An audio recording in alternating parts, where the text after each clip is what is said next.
पीछे हो जाओ, एम्बुलेंस के लिए पीछे हो जाओ, साइड हो जाओ, प्लीज साइड हो जाओ, पीछे हो जाओ, साइड में आ जाओ, साइड में आ जाओ, साइड हो जाइए, प्लीज साइड हो जाइए, साइड हो जाइए प्लीज। आराम से रुक जा, पीछे हटो एक मिनट। बॉलीवुड जगत से एक दुख भरी खबर आ रही है। राखी सावंत की मां जया सावंत का निधन हो गया है। एक्ट्रेस की मां का निधन शनिवार को देर रात हुआ। निधन की खबर सामने आने के बाद सोशल मीडिया पर शोक की लहर दौड़ पड़ी। हर कोई जया सावंत को श्रद्धांजलि दे रहा है और राखी को हिम्मत देने की बात कर रहा है।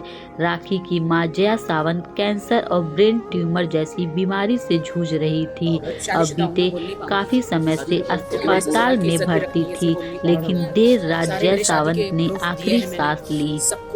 मां के निधन से राखी बिल्कुल टूट चुकी हैं। एक्ट्रेस की कुछ रोते बिलखते हुए वीडियो सामने आए हैं जिसमें वो मां को याद कर रही हैं।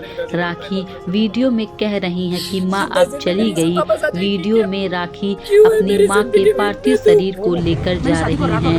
इस दौरान वो बिल्कुल भी होश में नहीं दिखी। राखी को खुद को संभाल पाना मुश्किल हो रहा है। वीडियो सामने आने के बाद यूजर्स का कहना है आदिल कहाँ है, वो क्यों नहीं नजर आ रहे हैं।